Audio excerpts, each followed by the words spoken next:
Today we are going to see the 5 weak points of a narcissist, of a narcissistic person. Why? Well, because knowing them, and having them well present can help us to defend ourselves.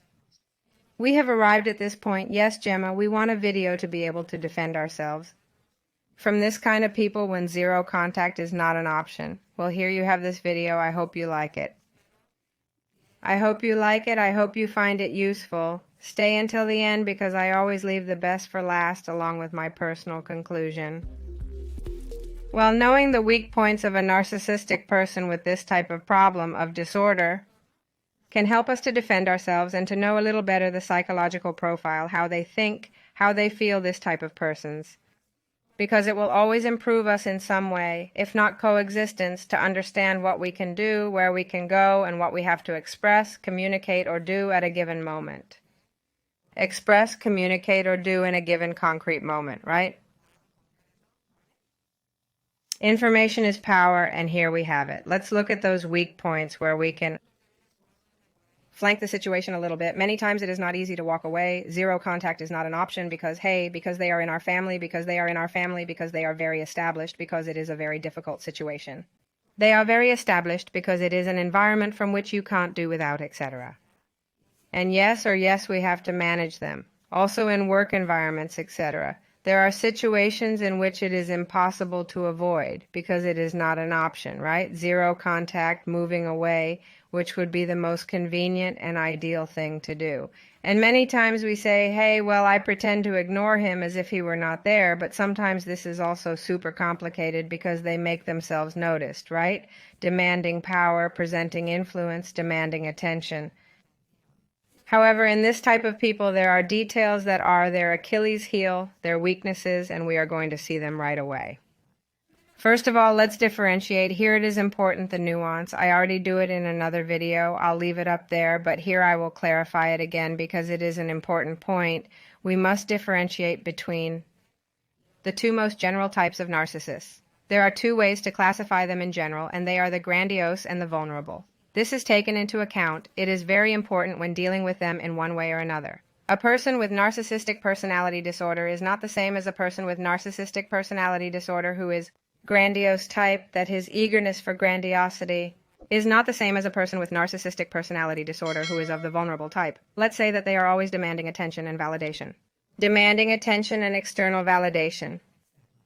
The first ones, the grandiose ones, are more aggressive. Therefore, it is necessary to exercise greater caution. Here it is true that when you comment to me in comments that to me, whatever is narcissistic, you have to pay attention to this type of profile. What do I do? Well, listen to this type of profile first. Is it great? Well, it's more dangerous in the sense that it can be more aggressive. And you have to go slower, more patiently, more cautiously, more slowly. If it is the vulnerable type, hey, it is different. They tend to resort to victimhood and have a much lower self-esteem, much more fragile. So let's look at those tricks, those defenses, those tools that we can use to dismantle the manipulation discourse of the vulnerable, to dismantle the manipulative discourse of this type of person. The first strategy, the first tool, would be to present the I don't believe you, the invalidation, when their discourse is dismantled, because it is, let's say, defining that he or she sees that we don't believe his or her discourse. That his discourse, that his story, that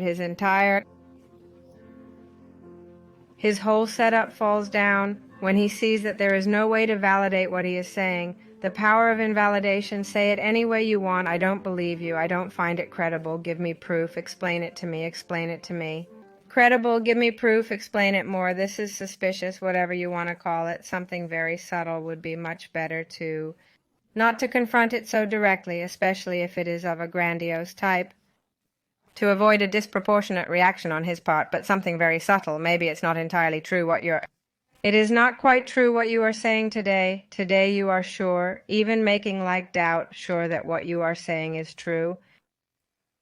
There would be a small dismantling of his discourse, and it gives rise to the narcissist at that moment to question himself. That is to say, we put him in check. There is a moment of doubt. There would be a questioning on his part. Because he does not expect it, he does not expect this reaction, because one of his greatest needs is always to dazzle and to validate himself externally with that other people accept and swallow all his speech, all his fantasy, all his story, therefore showing that indifference, showing that bewilderment, that incredulity is going to hurt him. It is going to generate in that person doubt. Let's say that more or less we return them in some way, although very forced to reality, to put their feet on the ground, although they will always deny it and they will always go on. They will never really put themselves where they belong. They will never accept that it was a fantasy. However, it is true that there may be a certain amount of truth in the story. It is true that there may be some validation, some power in the invalidation, but I repeat again, you have to be very cautious. You have to be very cautious, especially with the type of narcissists who are with the type of grandiose narcissists, because it could give rise to a rather aggressive reaction, so you have to be careful. And you more than anyone else, better than anyone else, will know at what moment, yes or no. You can use this tool, this resource, to your advantage. Next important resource, and for them a defect and Achilles' heel, is their capacity for self-reflection and self-analysis. They are not able to look inside themselves and see if what they have done is right or wrong, to reflect on what they have done, what has happened, if it seems right, if it does not seem right to them the way they have acted. There is no self-criticism on their part. There is for others, of course, but not on their part. So you confront them and say, hey, are you sure about what you've done, or just your behavior doesn't make sense? You're acting senseless. You're acting strange. Again, it makes them doubt. It makes them rethink, at least for a moment. We confront them again with that weakness they have. There are many defense mechanisms in the narcissistic person to avoid getting to this kind of self-analysis. Okay, so you confront them. Again, be cautious with the narcissistic grandiose type, because if they can respond, hey, well, in the end, you are touching the weak point. You are touching the weak point. You're touching the weak point, right? So you have to be courageous and patient. Not to do it when we think it's not convenient. All this very carefully, very stealthily. Look for the right words. Sometimes the moment happens. It just happens. And you see that it is the moment and you say it. And other times it doesn't happen, and you don't have to look for it because it doesn't happen, but it is true that when it happens, having the necessary resources. And by watching this video, watch it as many times as you need, take notes, whatever you need, you will be clear, very clear about when and how to act. Questioning that way of acting at a given moment will confront you again with your fears, with your weaknesses. With what? With what he builds walls and walls of defense mechanisms to not see each other's faces. Well, with that insecurity in the end, at the end of the day, that is to question what you are doing. First we question what you say, and now we question what you are doing. Do you really think that what you are doing is normal? Do you think that what you are doing is logical, or your behavior just doesn't make sense? It doesn't make sense. I don't understand why you are acting like this. You can say it in many, many ways, very soft and yet very incisive. So from here on, inviting you to tell us the reason why you are doing that is going to be another tool to invalidate your attempt to. Tool to invalidate their attempt to manipulate us. Let's say that we cut them off when the manipulative discourse towards us starts. Manipulative speech towards our person trying to get something, we cut it short, and at the same time somehow we are establishing very healthy limits of respect towards us. Third tool, an important resource that attacks the weakness of the narcissistic person, is when we say no, the power to say no. My answer is no, you don't have my support. Hey, I can't support you in this. Say it as you want, but be very firm, be very firm, be very firm, be very firm, be very firm. But be very firm. Why? Because again, they are not going to be able to go through there. When we talked about limits in the previous point, we arrived at this one and we reaffirm. We have to say no. We have to set some limits. There comes a time when you have to say no. If you do not say no now, then the limit is going to be exceeded in extreme. We must say no long before reaching our limit, so that our limit is not exceeded. So keep this in mind, because if you don't when you realize it, you will have gone overstepped your limit, and you will regret it. Among the weaknesses of a narcissist is that he explodes. They are not able to take no for an answer, and when someone says no, their head explodes. It is something that confronts them again with their fears, with their insecurities, and with their weaknesses. If there is something they always need is to be the center of attention, to be validated, to be needed, to be admired, then a no is something so confrontational. It's something like, that is the power of no, isn't it? Besides, always using no is not only going to set limits, it's also going to bring them down from their pedestal. It is necessary for your mental health and for theirs even if they don't believe it because it makes them suffer, but it is always necessary to take them down whenever possible, right? To take them down from their pedestal, there is always a fantasy set up there. That in the end they are so high up that it is impossible to see them, right? It is impossible to even see them, isn't it? Well, hey, with a simple no.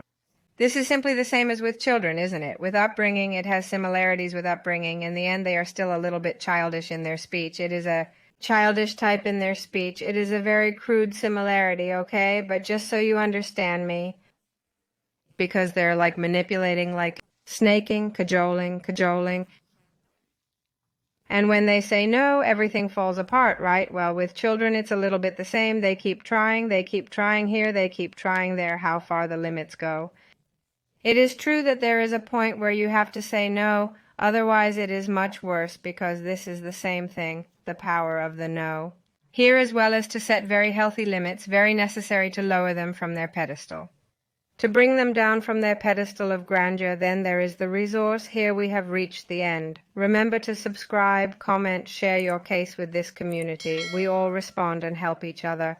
Share this valuable content with those people you think it may be of interest. There are many people who need information of this type. I have left the best for last. Well, the best, the resource, the hardest Achilles heel, okay? Because it is the hardest one for them, so we are going to analyze this weakness. And this weakness of the narcissistic person is nothing more nor less than self-esteem. Someone told me in a comment that they have a very high self-esteem, and no, it is only a reflection of their behavior, but nothing could be further from the truth. They have a very fragile self-esteem, and their defense mechanism is always the compensation. How do they compensate for it? Compensation, how do they compensate for it? Well, they always flatter themselves. They always look for external validation at all costs, right? Even if it is manipulative, even if it is with lies, with deceit, with whatever, but they always look for validation. Validation, obviously, the more external validation they need, the less self-esteem they will have. Self-esteem is fragile, it is very fragile. So confronting them with that self-esteem, in addition to lowering them from their pedestal again, will help them to be more self-esteemed. In addition to bringing them down again from their pedestal, will make them question again. It will confront them with that fear, the most absolute fear they have. And to know how to hold them to what? Let's say these are resources to put them in their place in a concrete and given moment, especially at work, because you can set the limits of what you can do. At work, because you can set limits in this way, with a no, with a sure that what you are saying is true, or even here because it would be necessary to allude already to their way of being. As they have exercised multiple defenses to build an armor of knights errant or ladies errant, that they are perfect and that they are super admired by everybody, etc., because you have to confront them with their true reality. You really believe that you are as you should be. You're not afraid that people will find out how you really are and you'll be left alone or you'll be lonely. Something as simple as telling them that we feel compassion for them, for how they are and how they push people away, because it is going to put them back in check again. Because we are going to confront them again with their deepest fears, is that they know that they are like that. If they know it at the end, what happens is that the only thing they do is try to avoid it at all costs. And the more they avoid it, the closer they get. This is like fire. The more you avoid it, the closer it gets. It's the same, that is to say, in the end. These defense mechanisms are not at all effective. On the contrary, the more they exercise them, the closer they get to the fear they have. The more they are afraid of being alone, and the more they try to avoid it, the closer they get to loneliness, because there comes a time when people get tired of it. They leave. And here comes the last point, to confront them with the most absolute fear, loneliness. If we were talking about self-esteem, here you have the point that I give you the gift of loneliness. The gift of loneliness. The narcissistic person has an absolute deep fear of feeling and being alone because there is nothing left to scratch. Where? In what leagues do they play? Experts in interpersonal social relationships, etc.? Well, you take all the power away from a narcissistic person. Experts in manipulation and making themselves look good if you leave them without people. There is no longer anyone to manipulate. There is no longer anyone to cajole. There is no longer anyone to fool. If you confront them again or any other person or at any given moment, you indirectly, very sibyllinely, allude to the fact that they are going to be left alone, Then again you put him or her in his or her place and confronts the person's reality. The narcissist needs people to feel alone. She has no power. Such a person alone has nothing. There is no game for him or her.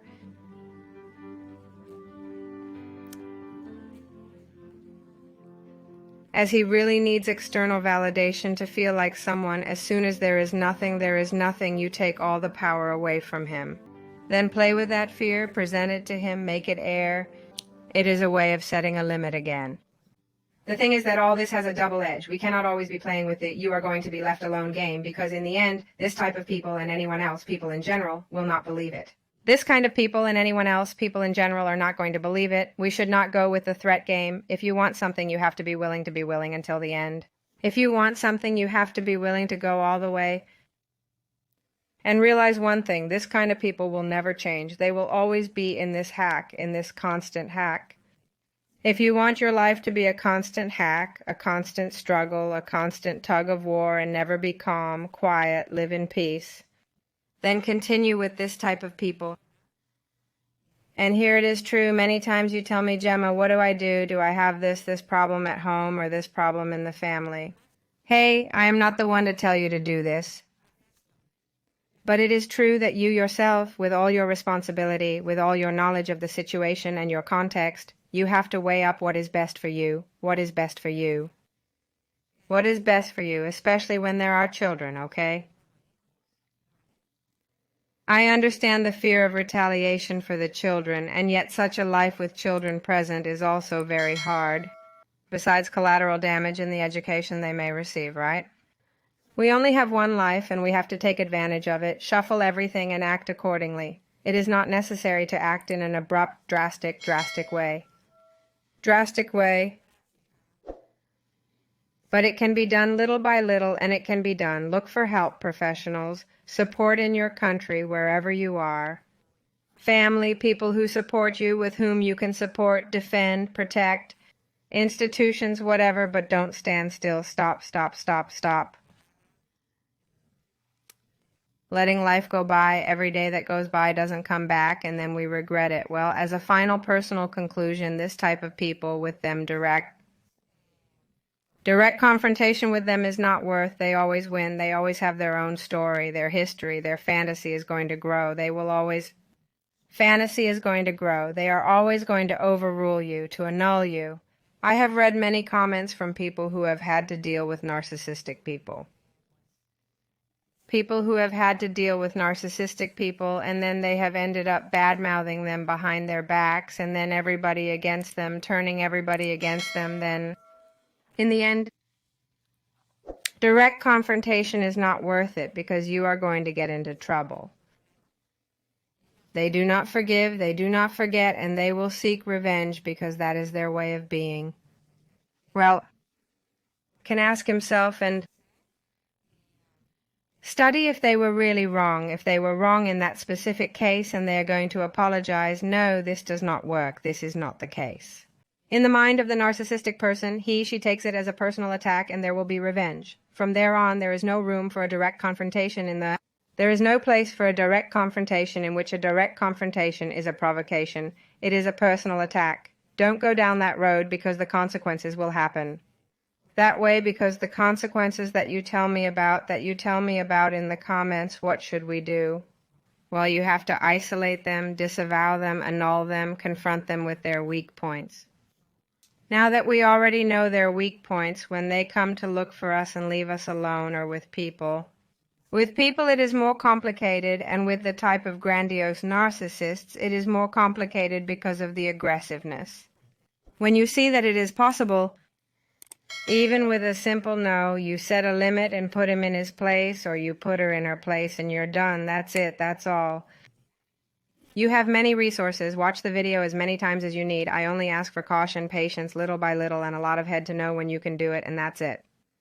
And a lot of head to know when you can do it and when you can't. In the end, this kind of people never change, and it is something we never change, and it is something that we are always going to find in society. They are very established in this society. It seems that nowadays, this type of disorder, I think it is much more common than what the DSM gives us. We will see when the data is updated. I think it is underestimated because it is something that is not usually seen in the clinic, because there is no reason for clinical need, because they do not see suffering. It is seen much less than what may really exist, I think. And well, this is the end of today's video. Please like, subscribe, comment, share if you liked it. Thanks for making it this far. See you.